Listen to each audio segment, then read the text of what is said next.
rosier parmi les ronces. Tel est le bien-aimé, le poète, qui apparaît dans l'évangile de Marc ainsi que dans les autres évangiles. Car chaque évangile, en effet, est comme un rosier qui tend ses fleurs à la respiration du passant. Inscription fugace de la beauté dans les méandres et les incohérences du temps. Dans l'évangile de Marc, Jésus est vraiment un poète dans le sens premier du terme, poiétès, dont il est question dans le livre de la Genèse. Le poète qui crée le ciel et la terre. Le poète est un créateur. Et Jésus crée et recrée l'être humain à l'image et à la ressemblance de l'infini Dieu. Chacune de ces paroles et de ces paraboles est une information créatrice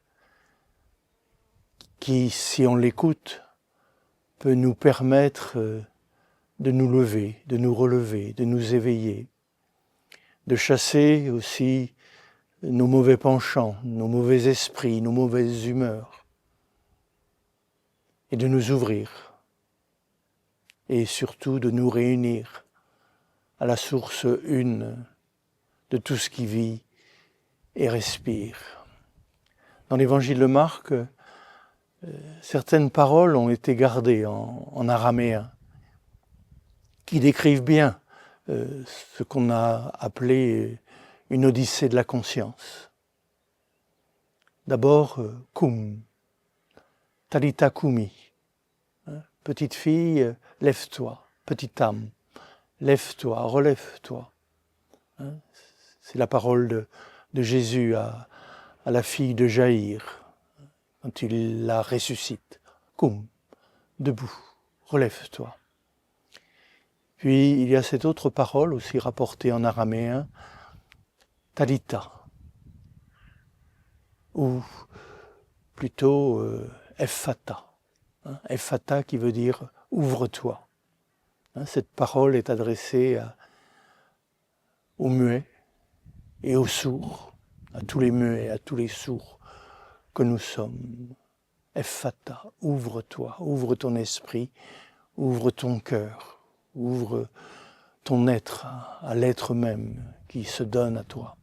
Puis il y a aussi cette parole Abba, Aoum, Aboum en araméen, qui signifie à quelle intimité nous sommes appelés à entrer en relation avec la source même de la conscience, la source même de la vie, la source même de l'amour que Jésus appelle son Père et notre Père, Aoum, Aoum Dushmaya. À ces paroles en araméen, j'aimerais ajouter un petit tétragramme que Jésus adresse à ses disciples lorsqu'ils sont dans la peur, quand ils sont submergés par la violence des eaux et que leur embarcation risque de sombrer. Toutes ces tempêtes, qu'elles soient affectives, qu'elles soient dans les souffrances du corps ou qu'elles soient dans les souffrances de l'esprit, à toutes ces tempêtes, Jésus s'adresse en disant « Silence, chut, tais-toi ». C'est une invitation à entrer dans ce silence des profondeurs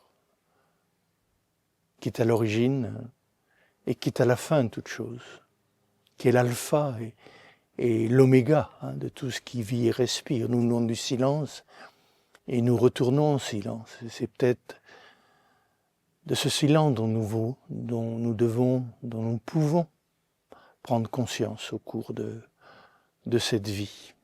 Donc Jésus nous invite à nous lever, à nous ouvrir, à nous réunir à la source.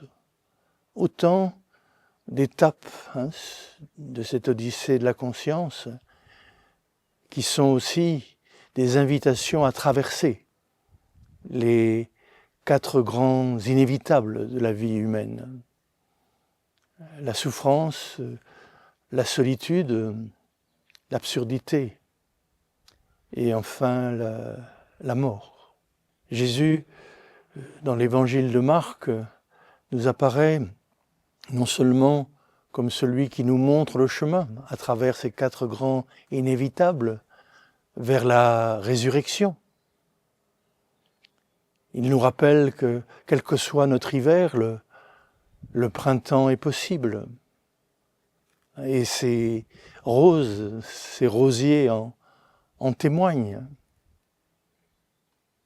L'Évangile nous invite au printemps.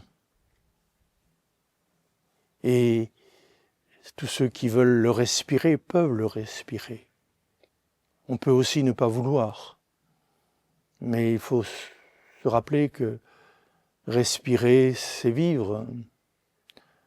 Ne pas respirer, c'est moins vivre et ne plus vivre.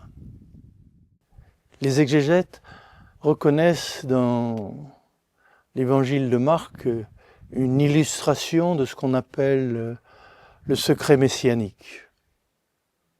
Il ne s'agit pas seulement du secret concernant l'identité de Jésus, son inscription, son incarnation dans l'histoire en tant que Christ, en tant que Messie attendu.